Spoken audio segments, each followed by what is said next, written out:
ആഡംബരമായ റൂമിന്റെ ബാൽക്കണിയിൽ ഒറ്റക്കാലിൽ പുഷപ്പ് ചെയ്യുകയാണ് അലക്സ്. മറ്റേ കാല് പിന്നോട്ട് വെച്ചിട്ടാണുള്ളത്. സീവ്ലെസ് ബെന്യനും ട്രാക്ക് പാന്റുമാണ് അവന്റെ വേഷം.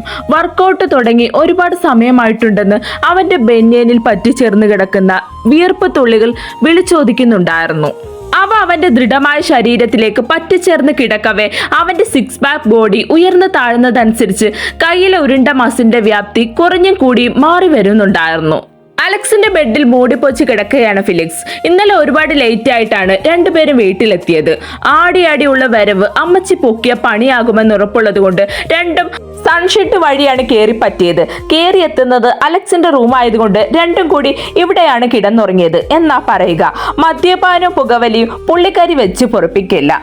അതിന്റെ മണം പിടിക്കാതിരിക്കാനാ ചെക്ക ചുവണിങ്ങ കൊണ്ട് നടക്കുന്നതെന്ന് ചെറിയൊരു അശരീര്യമുണ്ട്. ഇതേ സമയം മുറ്റത്ത് ബൈക്ക് നിർത്തി ചവിട്ടിത്തുള്ളി കയറി വരികയാണ് ജെറി. ഇന്നലത്തെ സംഭവ വികാസങ്ങളൊക്കെ അറിഞ്ഞു വെച്ച് വരവാണ് ചെക്കൻ. ഇന്നലെ പപ്പയുടെ കൂടെ എന്തോ ആവശ്യത്തിന് പോയതായിരുന്നു അവൻ. പറഞ്ഞില്ലല്ലോ, ജെറി ഒറ്റ മോനാണ്. അമ്മച്ചി ഒരു സാധാ അച്ചായത്തിയാണ്. പേര് ട്രേസിയ. പപ്പ തോമസ് ബിസിനസ് നോക്കി നടത്തുന്നു. പിന്നെ ജെറിയുടെ അമ്മച്ചിയും അന്നമ്മയും ചെറുപ്പം മുതൽ ഒരുമിച്ച് പഠിച്ചു വളർന്നവരാണ്. അതുകൊണ്ട് അന്നമ്മച്ചിയും അവനെ അമ്മയെ പോലെ വലിയ കാര്യമാണ്. അവർക്ക് തിരിച്ചും. അന്നമ്മേ ഹാളിലേക്ക് കയറിയ പടെ ടേബിളിലെ കപ്പും മുട്ടക്കറിയും കൊണ്ടുവന്ന് വെക്കുന്ന അന്നമ്മയെ നോക്കിക്കൊണ്ട് അവൻ വിളിച്ചു. എന്നാടാ ജെറി, നീ എങ്ങോട്ടാ രാവിലെ തന്നെ പന്തം കണ്ട പെരിച്ചാരിയുടെ മട്ടിൽ ഓടുന്നേ? അലക്സ് വന്നില്ല അന്നമ്മേ? മുൻവശത്ത് കൂടി വന്നിട്ടില്ല. സൺഷെയ്ഡ് വഴി കയറി പറ്റിയിട്ടുണ്ട് രണ്ടും. ഞാനൊന്നും അറിഞ്ഞിട്ടില്ലെന്നാ അവന്മാരുടെ വിചാരം. ഞാൻ അവരുടെ അമ്മച്ചിയല്ലയോ, എനിക്കറിയത്തില്ല അവരെ. പിന്നെ അലക്സ് നാട്ടിലെത്തിയ രണ്ടിനും ഇങ്ങനൊരു കൂടൽ പതിവുള്ളതുമാണല്ലോ. വരട്ടെ രണ്ടും വെച്ചിട്ടുണ്ട് ഞാൻ. ഇന്നലത്തെ വരവ് ഞാൻ കണ്ടിട്ടുണ്ടെന്ന് പോയി പറഞ്ഞേരാ അവന്മാരോട്. കഴിച്ചിട്ട് പോടാ. പറഞ്ഞോണ്ടിരിക്കെ ജെറി സ്റ്റെപ്പുകൾ ഓടിക്കയറാൻ തുടങ്ങിയത് കണ്ടതും അന്നമ്മ അവൻ പോണ വഴിയെ നോക്കി വിളിച്ചു പറഞ്ഞു. അന്നമ്മ എടുത്തു വെച്ചേര്, ഞാൻ രണ്ടിനെ കണ്ടേച്ചു വന്നേക്കാം. റൂമിലെത്തിയ ജെറി കാണുന്നത് മൂടിപ്പൊളിച്ച് കിടക്കുന്ന ഫിലിക്സിനെയാണ്. ഒരു കൊച്ചിനോട് ഇങ്ങനെ ചെയ്തിട്ട് നീ മൂടിപ്പൊച്ച് കിടക്കുവാണോടാ? വിടില്ലടാ നിന്നെ. ഉറഞ്ഞു തുള്ളി ജെറി കലിപ്പോടെ അവന്റെ അടുത്തേക്ക് പാഞ്ഞെത്തി പുതച്ചു കിടന്ന അവന്റെ മേലെ കയറിയിരുന്ന് രണ്ട് കൈയും അവന്റെ തോളിൽ അമർത്തി പിടിച്ചു. എന്നതാടാ കൊച്ചിനോട് ചെയ്തത്? പറയടാ, ആരാടാ അവൾ? ഞാനൊന്ന് മാറി നിന്നപ്പോഴേക്കും നീ ഏതവളോടാടാ ഇങ്ങനെ ചെയ്തത്? പറയടാ. കിടക്കുന്നത് അലക്സ് ആണെന്ന് കരുതിയാണ് ജെറിയുടെ പരാക്രമം. വായിൽ തോന്നുന്നതൊക്കെ വിളിച്ചു പറഞ്ഞു. അവനെ ശക്തമായി പിടിച്ചു നിർത്തി. Felix ഞെട്ടിപ്പോയെങ്കിലും Jerry പിന്മാറിയില്ല. കമഴ്ന്നു കിടക്കുന്ന ഫിലിക്സിന് അവനെ എതിർക്കാനും കഴിയാതെ നിൽക്കുമ്പോഴാണ് പെട്ടെന്ന് പിന്നിൽ നിന്ന് ഒരു ശക്തമായ തള്ളൽ കിട്ടിയത്. ജെറി നിയന്ത്രണം വിട്ട് ബെഡിലേക്ക് വീണതും ഒരുമിച്ചായിരുന്നു. ആരെവിടെ പടക്കം പൊട്ടിച്ചേ എന്ന മട്ടിൽ ഞെട്ടി കണ്ണു തുറന്ന് ജെറി മുന്നിൽ കലിപ്പുമൂടിൽ മുഖം ചുമന്ന് തൊടുത്തു നിൽക്കുന്ന അലക്സിനെ കണ്ടതും ലവന്റെ കിളി കൂടും വിട്ട് കാശിക്ക് പോയിരുന്നു. അപ്പോ ലവനല്ലേ ഇത്? അലക്സിനെ നോക്കി ഇളിച്ചു കാട്ടി. സൈഡിലേക്ക് നോക്കിയതും പുതപ്പ് വലിച്ചു മാറ്റി ഫിലിക്സ് എഴുന്നേറ്റ് മുന്നിൽ നിൽക്കുന്ന അലക്സിനെ കണ്ടതും നെറ്റ് ചുളിച്ചു. ബ്രോ എന്ന് വിളിക്കെ അവൻ ചെറുക്കൻ നോക്കുന്നിടത്തേക്ക് നോക്കിയതും ബെഡിൽ ഇളിച്ചു കിടക്കുന്ന മുതലിനെ കണ്ട് അവൻ ഡാന്ന് വിളിച്ചലറി അവന്റെ മേലെ ചാടി വീണു. എന്നെ ശ്വാസം മുട്ടിക്കാനാണോടാ നോക്കിയത്? ഫിലിക്സേ മോനെ ഡോണ്ടു, ഞാൻ ലവനാണെന്ന് കരുതിയടാ. അലക്സിനെ പോലെ ഫിലിക്സിന്റെ കട്ടച്ചങ്കാണ് ജെറി. സത്യം പറഞ്ഞ ബ്രോ എന്നൊക്കെ വിളിക്കുന്നുണ്ടെന്നല്ലാതെ ഇവർ മൂന്നും ഒറ്റക്കെട്ടാണ്. ജെറിയേക്കാൾ ഒരു പടി മുന്നിലാണ് ഫിലിക്സ് എങ്കിൽ അവനേക്കാൾ 10 മടങ്ങ് മുന്നിലാണ് അലക്സ്. അത്രേ ഉള്ളൂ. ഓരോന്ന് പറഞ്ഞ് രണ്ടും കൂടി അടി തുടങ്ങിയതും അലക്സ് രണ്ടിനെ പുറത്തിട്ട് ഡോർ അടച്ചിരുന്നു. ഫിലിക്സ് ജെറിയെ കലിപ്പി നോക്കി. അവന്റെ റൂമിലേക്ക് പോകാനായതും ജെറി, നില്ലടാ അവിടെ. നീയൊന്നും ഈ ജെറിയെ ശരിക്കും അറിയത്തില്ല. ഇന്നലെ എന്നാടാ അവിടെ നടന്നേ? നീ പറയുന്നോ അതോ പോയി അവനോട് തന്നെ ചോദിക്കടാ. ഒറ്റ വാക്കിൽ മറുപടി കൊടുത്ത് അതും പറഞ്ഞ് ഫിലി അവന്റെ റൂമിലേക്ക് പോയി. പോടാ പോ, നീ ഒന്നും പറയണ്ട. എനിക്ക് ഒരുത്തനെ പേടിയില്ല. ഞാൻ അവനോട് തന്നെ ചോദിക്കും. ഫിലിക്സ് പോയ വഴിയെ നോക്കി വിളിച്ചു പോയിക്കൊണ്ട് ജെറി മെല്ലെ ഡോറിന്റെ ഹാൻഡിൽ പിടിച്ചതും അത് തുറന്നു വന്നത് കണ്ട് ലവൻ സ്വയം ഒന്ന് ഇളിച്ചകത്തേക്ക് കയറി. ബാത്റൂമിൽ നിന്ന് സൗണ്ട് കേട്ടതും ഫ്രഷ് ആവണമെന്ന് മനസ്സിലായ അവൻ, നീ കുളിയടാ കുളി, നിന്നെ വെറുതെ വിടില്ലടാ ജോസഫിനുണ്ടായവനെ. ഫ്രഷായി വെറും ട്രാക്ക് സ്യൂട്ട് മാത്രമായിട്ടുണ്ട് തല തുവർത്തിക്കൊണ്ട് പുറത്തേക്ക് ഇറങ്ങുന്ന അലക്സ് കാണുന്നത് രണ്ട് കൈയും പിണച്ചു കെട്ടി അലക്സിന്റെ സ്പെക്സ് വെച്ച് ടേബിളിൽ ചാരി കൈകെട്ടി നിൽക്കുന്ന ജെറിയാണ്. അവനെ കണ്ട അലക്സ് തല തുവർത്തിക്കൊണ്ട് തന്നെ അവനൊന്ന് അടിമുടി നോക്കി. നിനക്കെന്നാ സുഖമില്ലേ?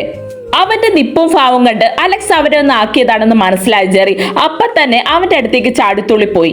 ആടാ എനിക്കാടാ സൂക്കേട്, ഇനി അതുകൂടെ പറ, അല്ലാതെ നീ കാണിച്ച പണിക്ക് ഇതിനോട് ചോദിക്കാതിരിക്കാനല്ലല്ലോ.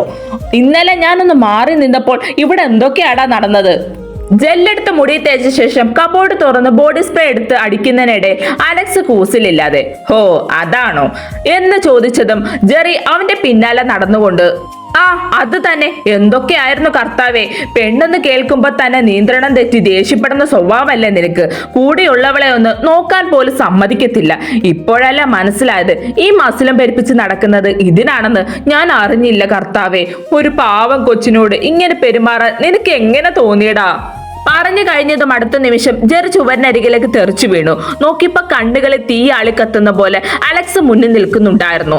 എന്നാടാ പറഞ്ഞേ? നാവുണ്ടെന്ന് കരുതി വായിൽ തോന്നുന്നത് വിളിച്ചു പറയുന്നോ? വെറുതെ വിടില്ല നിന്നെ. ഏതവനാടാ പറഞ്ഞേ ഞാൻ അവളോട് മോശമായി പെരുമാറിയെന്ന്? പറയടാ. അലക്സ് ദേഷ്യത്തെ കത്തുകയായിരുന്നു. ജെറിക്ക് അവന്റെ മുന്നിൽ പിടിച്ചു നിൽക്കാനാവില്ലെന്ന് ഉറപ്പായതോടെ മെല്ലെ അവന്റെ കൈ തന്നിൽ നിന്ന് മാറ്റാൻ ശ്രമിച്ചു. എടാ ഞാനൊരു തമാശ പറഞ്ഞതല്ലേ, അപ്പോ അവളോട് മോശമായി പെരുമാറിയില്ലേ? അറിയത്തില്ലെങ്കിൽ വായടച്ചോണം. ഒരുത്തിയോട് മോശമായി പെരുമാറാൻ മാത്രം വൃത്തികെട്ടവനല്ല അലക്സ്. പിന്നെ ഇന്നലെ നടന്നത് അത് ഞാൻ മനഃപൂർവ്വം അവൾക്കിട്ട് പണി കൊടുത്തതാ. എന്നാത്തിന്? നീ മറന്നോ? അത് അവളാ അന്ന് ട്രെയിനിൽ വെച്ച് നടന്നില്ലയോ?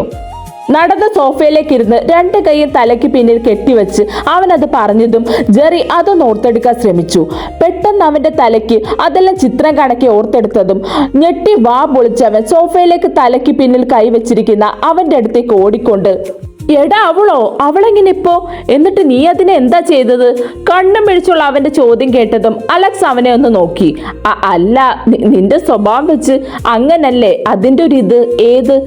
എന്നിട്ട് എന്നാ ഉണ്ടായേ എന്ന് തുടങ്ങി ഓരോന്ന് ചോദിക്കാൻ തുടങ്ങിയതും അലക്സ് ഇന്നലെ ഉണ്ടായതെല്ലാം അവനോടായി പറഞ്ഞു കൊടുത്തു. പറഞ്ഞു കഴിഞ്ഞതും അന്തം വിട്ടിരുന്നു ജെറി. ഒന്നും ചെയ്തില്ലെങ്കിൽ എന്നാ അവൾക്കിനി പുറത്തിറങ്ങി നടക്കാൻ ഒക്കൂ? എങ്ങനെ എല്ലാവരുടെ മുഖത്തേക്ക് നോക്കുവാടാ അവള്? സാമദ്രോഹി പാവം, അതിനെത്ര വിഷമിച്ചു കാണും. കൊച്ചെന്നതേലും കഴിച്ചോ ആവോ? ഇല്ലടാ, പോയി ഊട്ടിക്കൊട്, ചിലക്കത് എണ്ണീറ്റ് പോടാ. അത് പറഞ്ഞ് അലക്സ് എണ്ണീറ്റ് പോയതും ജെറി അവനെ നോക്കി എഴുന്നേറ്റുകൊണ്ട് പോവാനാടാ, നിന്റെ വായിന്ന് ഇതൊന്ന് കേൾക്കാനാ രാവിലെ അമ്മച്ചിയുടെ കയ്യിൽ നിന്ന് പച്ചവെള്ളം മറക്കാതെ ഇങ്ങും വന്നേ. അല്ലേലും വല്യപ്പച്ചൻ പറയും ജെറിമോനെ നീ അലക്സിന്റെ കൂടെ വേണമെന്ന്. നീ ഉള്ളതാ എനിക്കൊരു സമാധാനം. എന്നിട്ടിപ്പോ കണ്ടോ ഞാനൊന്ന് മാറി നിന്നപ്പോ എന്തൊക്കെയാ ഉണ്ടായേ? ഇതൊക്കെ അമ്മച്ചി അറിഞ്ഞ അതിനറിഞ്ഞാലല്ലേ? ഞാൻ പറഞ്ഞാലോ? പറഞ്ഞു കഴിഞ്ഞത് ടേബിളിൽ ഉണ്ടായിരുന്ന ഫ്ലവർ വേസ് ജെറിയുടെ സൈഡിലുള്ള ചുമരി തട്ടി താഴേക്ക് വീണു. ഒന്ന് ഞെട്ടിയ ജെറി മുന്നിലേക്ക് നോക്കിയതും അലക്സ് ദേഷ്യത്തോടെ പാഞ്ഞെടുത്തു. നിന്റെ വായിൽ നിന്ന് ഇനി ഒരു വാക്ക് പുറത്തു വന്നാൽ പൊന്നു മോനെ ജെറി തോമസേ, മൂന്നാം നാൾ മുള്ളത്തില്ല, അതില്ലേ? അപ്പ അറിയാം. പിടിവിട്ട് അലക്സ് പറഞ്ഞു. അറിയാം, നിന്നെ ഇന്നും ഇന്നലെ കാണാൻ തുടങ്ങിയതല്ലല്ലോ ഞാൻ. നിന്നോടൊക്കെ പറയുന്ന എന്നെ പറഞ്ഞാ മതി. ആ സമയം വല്ലത് പോയി ഞണ്ണം, അതാ നല്ലത്. മാറടാ അങ്ങോട്ട്, നിന്നോടൊക്കെ കർത്താവ് ചോദിക്കും. പോടാ, പോയി തിന്ന്. അതിന് കൊഞ്ഞാണം കുത്തി കാണിച്ച് ജെറി താഴേക്ക് ഓടിയതും അലക്സ് അവൻ പോകുന്നത് കണ്ടൊന്ന് ചിരിച്ചു. പെട്ടെന്ന് ഫോൺ റിംഗ് ചെയ്തതും അവൻ അതെടുത്ത് നോക്കിയപ്പോൾ മാനേജർ രാജേന്ദ്രനാണ്. അവൻ അറ്റൻഡ് ചെയ്ത് ചെവിയിൽ വെച്ചു. അവര് വന്നില്ലേ ജെറിമോനെ? ടേബിളിലുള്ള പാത്രത്തിൽ നിന്ന് ചൂടപ്പവും മുട്ടക്കറി പാത്രത്തിലേക്ക് പകർത്തുവാണ് ജെറി. അവർക്ക് വേണേ വന്നോളൂ അന്നമ്മേ. അത് പറഞ്ഞുകൊണ്ട് അവൻ അവന്റെ പോളിങ് തുടങ്ങിയതും അന്നമ്മ എന്തോ എടുക്കാനായി അടുക്കളയിലേക്ക് പോയതും സ്റ്റെയർ ഇറങ്ങി ഫിലിക്സ് വന്നിരുന്ന് കഴിക്കാൻ തുടങ്ങിയതും ജെറി അവനെ ഒന്ന് നോക്കി. പ്ലേറ്റിലേക്ക് പകർത്തിയ മുട്ട അവന്റെ പ്ലേറ്റിൽ നിന്ന് എടുത്ത് വായിലാക്കി. ഡാ, നിന്നോട് ഞാൻ നേരത്തെ ചോദിച്ചതിന് എന്നാ പറഞ്ഞേ? പോയി അവനോട് ചോദിക്കാൻ. ചോദിച്ചറിഞ്ഞടാ ജെറി. പൊന്നു മക്കളെ, ഇന്നലത്തെ വെകളിത്തരം മൊത്തം അറിഞ്ഞു. ഇനി അമ്മച്ചിയുടെ ഉഴവാ. ഡാ, അന്നമ്മടുത്തെങ്ങാനും പോയി വിളമ്പിയാലുണ്ടല്ലോ. എന്നാ ചെയ്യും? അന്നമ്മോ. കിച്ചണിലേക്ക് നോക്കി ജെറി വിളിച്ചത് ഫിലിക്സ് അവന്റെ കാല് ചവിട്ടി അരച്ചു. അതോടെ പറയാൻ വന്നത് വിഴുങ്ങി. അവന്റെ മുഖത്ത് പല നവരസങ്ങൾ മാറി മറിയവേ. നീ വന്നോ? നീ എന്നാടാ വിളിച്ചേ? അന്നമ്മയുടെ സൗണ്ട് കേട്ടത് ഫിലിക്സ് കാല് വിട്ടതും ജെറിക്ക് സ്വർഗം കിട്ടിയ പ്രതീതി. ഇവന്റെയൊക്കെ കാലിൽ വരെ മസിലാണോ? അന്നമ്മ അവനെ നോക്കി ചോദിച്ചതിന് അവൻ അവരെ നോക്കി ഒന്നുമില്ലെന്ന മട്ടിൽ കണ്ണ് ചിമ്മി തോള് പൊക്കി. എവിടെ അലക്സ്? വന്നില്ലയോ? അതേസമയം തന്നെ അലക്സ് എങ്ങോട്ടോ പോകാനെന്ന കണക്ക് ഡ്രസ്സ് ചെയ്ത് മുടി ശരിയാക്കി സ്റ്റെയർ ഇറങ്ങി വരുന്നത് കണ്ടതും വാ, എന്റെ മോനെ ഒന്ന് കാണാനിരിക്കുവാ ഞാൻ. അത് കേട്ടതും അലക്സ് നെറ്റി ചുളുക്കി ആദ്യം നോക്കി ജെറിയാണ്. പന്നി വല്ലതും പോയി പറഞ്ഞോന്ന്. അവൻ ഭൂമി കുലുങ്ങിയാലും ആ പ്ലേറ്റ് കൊണ്ട് ഓടുവെന്ന് പറഞ്ഞ മട്ടിൽ ഫുൾ തീറ്റിയിലാണ് ശ്രദ്ധയെന്ന് കണ്ടതും എന്നാ മമ്മ അലക്സ് അത് ചോദിച്ചോണ്ട് കഴിക്കാനിരുന്നതും അന്നമ്മ, നാളെ കഴിഞ്ഞ് പപ്പ വരും, നീ അറിഞ്ഞായിരുന്നോ? അറിഞ്ഞു. അതിനെന്നാ? അതിനൊന്നുമില്ല, മക്കൾ ഇനി ലേറ്റായി വരുവാണെങ്കിൽ പുറത്ത് കിടന്നാ മതിയെന്നാ പറഞ്ഞത്. അന്നമ്മ പറഞ്ഞത് ഫിലിക്സും അലക്സും കഴിപ്പ് നിർത്തി മുഖാമുഖം നോക്കി. അതിനെന്നാ മമ്മ ഉണ്ടായേ? ഒന്നും അറിയാത്ത മട്ടിൽ ഫിലിക്സ് ചോദിച്ചതും അന്നമ്മ കലിപ്പെടുത്ത് അവന്റെ ചെവിയിൽ പിടുത്തമിട്ടു. മമ്മ മിണ്ടരുത്. ഞാൻ എന്താ മണ്ടിയാണെന്ന് കരുതിയോ നീയൊക്കെ? നേരെ 12 കാണഞ്ഞപ്പോ ഞാൻ കരുതിയത് നീയൊന്നും മുൻവാതിലൂടെ ഇനി വരില്ലെന്നാ. നീ അവന്റെ ബാക്കിയല്ലേ, അവന്റെ കയ്യിലിരിപ്പിന്റെ ബാക്കി നിനക്കില്ലാതിരിക്കില്ലല്ലോ. അതുകൊണ്ട് ബാൽക്കണി ഡോർ തുറന്നിട്ടത് ഞാനാ. അപ്പോ വെറുതെ അല്ല, അടച്ചുപോയ ബാൽക്കണി എങ്ങനെ തുറന്നെന്ന് ചിന്തിച്ചതാണ്. ബട്ട് അന്നമ്മ ആവുമെന്ന് വിചാരിച്ചില്ല. അലക്സ് മനസ്സിലൊന്ന് ചിന്തിച്ചു നിൽക്കെ അവന്റെ ചെവിയിൽ പിടുത്തം വീണു. നീ എന്നാടാ ചിന്തിക്കുന്നേ? ഞാൻ നിന്റെയൊക്കെ അമ്മച്ചിയാ. നീയൊക്കെ എന്നാ കാണിച്ചാലും എനിക്കറിയാം. ചെവി പിടിച്ച് പൊന്നാക്കിക്കൊണ്ട് അന്നമ്മ കത്തിക്കയറാൻ തുടങ്ങിയതും എവിടുന്ന പരിചയമുള്ള കിണി കേട്ട് ജെറിയെ നോക്കിയപ്പോൾ പന്നി വാപുത്തി കിണിക്കുവാണ്. അലക്സ് അവനെ പല്ലുകൾ ചുറ്റി നോക്കി. അവനെ നോക്കി ദഹിപ്പിക്കേണ്ട നീ, എനിക്കെല്ലാം മോദി തരുന്നത് അവനാണെന്നുള്ള ധാരണ ഉണ്ട് നിനക്ക്. എന്നാ കേട്ടോ, അവനെല്ലാം എന്നോട് പറയാറുണ്ട്. അമ്മച്ചി നീ മിണ്ടാതിരേടാ അവിടെ, അല്ലാതെ ഇവന്റെയൊക്കെ കന്നന്തിരിവ് ഞാനെങ്ങനെ അറിയാനാ? വയസ്സ് 29ആയി, നിന്നെ എങ്ങനെ തോന്നി കണക്ക് വിട്ടിട്ടാ നീ ഇങ്ങനെ? ഇനിയും നിന്റെ തോന്നിവാസത്തിന് വിട്ടാ ഒക്കത്തില്ല.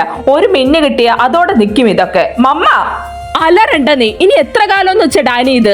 ഒന്ന് പറഞ്ഞ് രണ്ടിന് ദേഷ്യം തോന്നിയ പോലുള്ള വരവും പോക്കും. ഇനി നിന്റെ ഇഷ്ടത്തിന് നിന്ന് തരാൻ ഒക്കത്തില്ല. അതുകൊണ്ട് ഞാനും പപ്പയും നിന്നെ കൊണ്ട് മിന്നു കെട്ടിക്കാൻ തീരുമാനിച്ചു. നീ അതിനെ സമ്മതിച്ചേ പറ്റൂ. പറഞ്ഞു കഴിഞ്ഞതും ടേബിളിലുള്ള പ്ലേറ്റ് തട്ടിത്തെറിപ്പിച്ച് അവൻ എഴുന്നേറ്റതും പിന്നിലുള്ള ചെയർ ഒരു ശബ്ദത്തോടെ മറിഞ്ഞു വീണു. പല തവണ പറഞ്ഞിട്ടുണ്ട് ഞാൻ മമ്മയോട് ഈ കാര്യം പറഞ്ഞ് മമ്മ എൻ്റെ അടുത്തേക്ക് വരരുതെന്ന്. എന്നെ പിടിച്ച് കെട്ടിക്കാൻ ഇവിടെ ഒരാളും കിടന്ന് കഷ്ടപ്പെടണമെന്നില്ല. അലക്സിന് തോന്നിയവളെ അലക്സ് കിട്ടും, ഇല്ലെങ്കിൽ ഈ ജീവിതത്തെ എനിക്ക് പെണ്ണില്ല. അങ്ങനെ കണക്കാക്കിയാൽ മതി. ഇനി ഇതും പറഞ്ഞ് എൻ്റെ പിന്നാലെ വന്നാ പിന്നെ അടങ്ങിയിരിക്കില്ല ഞാൻ. അത്രയും ദേഷ്യത്താൽ അലറിക്കൊണ്ട് പറഞ്ഞു നിർത്തി മുന്നിലുള്ള ചെയർ കാലുകൊണ്ട് തട്ടിമാറ്റി പുറത്തേക്ക് പാഞ്ഞു പോയതും എല്ലാവരും അവന്റെ പൊടുന്നരെ ഉണ്ടായ ഭാവമാറ്റം കണ്ട് അന്തച്ച് നിൽക്കുകയായിരുന്നു. അലക്സ് പോയതിന് പിന്നാലെ ഫിലിക്സ് എണ്ണീറ്റ് മമ്മയുടെ അടുത്തേക്ക് പോയി. മമ്മയ്ക്ക് അറിയത്തില്ലേ അവന്റെ ദേഷ്യം? കല്യാണ പെണ്ണ്, ഇതൊന്നും അവന് കേൾക്കുന്നതേ കലിയ. അല്ലേലും നിങ്ങൾ നോക്കുന്ന പെങ്കൊച്ച് അവന്റെ ദേഷ്യത്തിനൊക്കുമെന്ന് തോന്നുന്നുണ്ടോ മമ്മയ്ക്ക്? അവനായിട്ട് ഒരുത്തെ കൊണ്ടുവരട്ടെ, അതുവരെ നമുക്ക് വെയിറ്റ് ചെയ്യാന്നേ എന്നും പറഞ്ഞ് അന്നമ്മയുടെ കവിളിൽ ഒന്ന് തട്ടി അവൻ പോയതും അവര് ഒന്ന് നെടുവേർപ്പിട്ടുകൊണ്ട് ജെറിയെ നോക്കി. നീ കഴിക്കേട ജെറി മോനെ.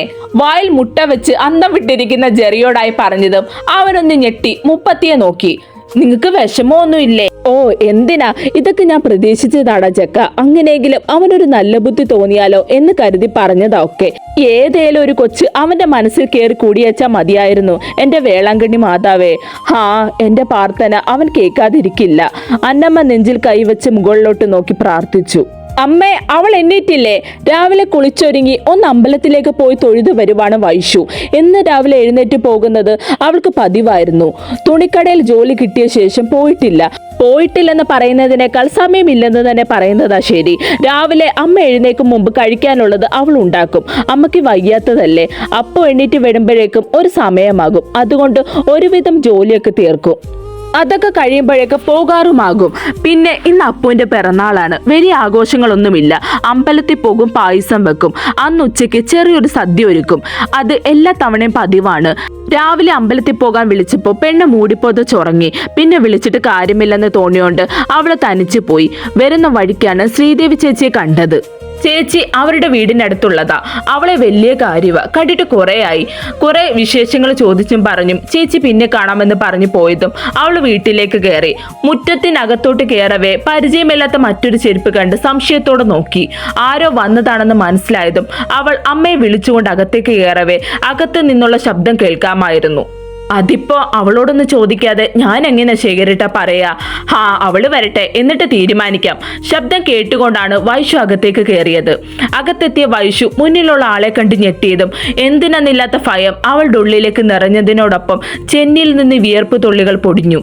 ശേഖരമാമ ദാ വന്നല്ലോ. അകത്തേക്ക് കയറിയത് മുന്നിൽ ശേഖരമാമയെ കണ്ട് വൈഷു ഒരു നിമിഷം പകച്ചു നിന്നു. വൈഷുവിനെ കണ്ടതും അയാൾ അതും പറഞ്ഞുകൊണ്ട് എഴുന്നേക്കവേ അവള് അമ്മയൊന്ന് നോക്കി. അമ്മയുടെ മനസ്സിലെ മനപ്രയാസം മുഖത്ത് വെളിവാവുന്നുണ്ടായിരുന്നു. മോളെ, അമ്മാമ്മ വന്നത് മോൾക്ക് മനസ്സിലായി കാണുമല്ലോ. രുദ്രൻ ഇന്നോ നാളെ ഇങ്ങെത്തും. മാസം 6 കഴിഞ്ഞില്ലേ അവൻ പോയിട്ട്? അവൻ പോകുന്നതിന് മുന്നേ തീരുമാനിച്ചുറപ്പിച്ചു വെച്ചതല്ലേ കാര്യങ്ങളൊക്കെ. ഇനി ഇതെങ്ങനെ നീട്ടിക്കൊണ്ട് പോകണ്ടെന്നാണ് അവന്റെ തീരുമാനം. വരുന്ന ചിങ്ങത്തിൽ നിങ്ങളുടെ വിവാഹം വേണമെങ്കിൽ അതിന് ഒരാഴ്ച മുമ്പേ ചെറിയൊരു നിശ്ചയം പോലെ നടത്തിയേക്കാം. അതിന് വലിയ ചിലവൊന്നും വരില്ലല്ലോ. തരാനുള്ള കാശിന്റെ കണക്കൊന്നും ഇപ്പം ഞാൻ പറയുന്നില്ല. അതൊക്കെ തരുന്ന സ്ത്രീധനത്തിൽ നിന്ന് അമ്മാവൻ എടുത്തോളാം. ഇത് നിങ്ങളെ ഒന്ന് കണ്ട് സംസാരിക്കാൻ വന്നതാ. സീതയോട് ഞാൻ പറഞ്ഞിട്ടുണ്ട്, മോളോട് ചോദിച്ചിട്ട് പറയാന്നാ അമ്മ പറയണേ. മോൾക്ക് ഇഷ്ടക്കേടൊന്നും ഇല്ലെന്ന് അമ്മാവൻ അറിയാം. ചേച്ചിക്ക് ഇഷ്ടക്കുറവുണ്ടെങ്കിലോ? അമ്മാവ പറയുന്ന ഓരോ വാക്കും ഇടിമുഴക്കം കണക്കെ കാതിൽ തുളച്ചു കയറി. ചങ്കു വല്ലാതെ പൊട്ടും പോലെ തോന്നി വൈഷുവിന്. പെട്ടെന്ന് അപ്പുവിന്റെ ശബ്ദം അവിടെ ആകെ കേട്ടതറിഞ്ഞ് വൈഷു ഞെട്ടലോടെ സ്വബോധത്തിലെത്തി. നോക്കിയത് എങ്ങോട്ടോ പോകാൻ റെഡിയായി അകത്ത് നിന്ന് വരുന്ന അവളെ ആയിരുന്നു. മുഖം വലിഞ്ഞു മുറുകി അവൾ അയാളെ ഉറ്റുനോക്കി. അടുത്തേക്ക് പോകവേ അയാൾ അവളെ ദേഷ്യത്തിൽ ഉറ്റുനോക്കുന്നുണ്ടായിരുന്നു. അമ്മയും വൈഷു എന്താ സംഭവിക്കുക എന്നറിയാതെ ആദ്യയോടെ പരസ്പരം നോക്കി. നീ എന്താ പറഞ്ഞേ? അമ്മാവ കേട്ടില്ലെങ്കിൽ ഞാൻ ഒന്നുകൂടെ പറയാം. ഈ കല്യാണം നടക്കില്ലെന്ന്. ചേച്ചിക്ക് ഇങ്ങനൊരു വിവാഹത്തിന് താല്പര്യമില്ല. അത് നീയല്ലല്ലോ പറയേണ്ടത്, ഇവളല്ലേ. അവള് പറയട്ടെ. ആണോടി, നിനക്കെന്റെ മോനെ കെട്ടാൻ പറ്റില്ലേ? ശേഖരന് അപ്പുവിന്റെ സംസാരം ദേഷ്യം കൊള്ളിച്ചതും അയാൾ അതും ചോദിച്ചുകൊണ്ട് വൈഷുവിന്റെ നേർക്ക് തിരിഞ്ഞതും അവൾ എന്ത് പറയണമെന്നറിയാതെ പകച്ചു നിൽക്കവേ, പറ ചേച്ചി, ഇത്രയും കാലം പേടിച്ചിരുന്നില്ലേ? വാ തുറന്ന് ഇഷ്ടമല്ലെന്ന് പറ ചേച്ചി എന്നപ്പു വൈഷുവിനോടായി ശബ്ദമിട്ടതും അവൾ ഒരാശ്രയം എന്നോളം ഇതെല്ലാം കണ്ടു നിൽക്കുന്ന അമ്മയിലേക്ക് കണ്ണു പായിക്കവേ കണ്ണു നിറച്ചുള്ള അമ്മയുടെ നോട്ടം അവൾക്ക് കൂടുതൽ സങ്കടമായതും രണ്ടും കൽപ്പിച്ചവൾ തല താഴ്ത്തി ഇല്ലെന്ന് തലയാട്ടി. അത് കണ്ടതും ശേഖരന്റെ മുഖം കൂടുതൽ വലിഞ്ഞു മുറുകി. അയാൾ വൈഷുവിനെ നോക്കി. ഓഹോ, അപ്പോൾ നിനക്ക് എന്റെ മോനെ വിവാഹം കഴിക്കാൻ താല്പര്യമില്ല അല്ലേ? ഇത്രയും നാൾ എവിടെയായിരുന്നു നിന്റെ ഈ ധൈര്യം? കുറച്ചൊക്കെ സൗന്ദര്യമുണ്ടെന്ന് കരുതി നിനക്കായി ആരെങ്കിലും വരുമെന്ന് കരുതിയോ? ശേഖരൻ വൈഷുവിന്റെ നേർക്ക് ഉറഞ്ഞു തുള്ളാൻ തുടങ്ങിയതും മര്യാദയ്ക്ക് സംസാരിക്കണം. വീട്ടിൽ കയറുമെന്ന് അനാവശ്യം പറഞ്ഞ ഞാൻ വെറുതെ നോക്കി നിൽക്കില്ല. അമ്മാവനാണെന്ന് കരുതി എല്ലാം സഹിക്കുമെന്ന് കരുതണ്ട. അപ്പോ അമ്മ അവളെ നോക്കി ശാസനയോടെ വിളിച്ചു. വൈഷുവിന്റെ കണ്ണുകൾ നിറഞ്ഞൊഴുകുന്നതിനിടയിലും അവൾ അപ്പുവിനെ വേണ്ടെന്ന രീതിയിൽ നിറ കണ്ണുകളോടെ തടയുന്നുണ്ട്.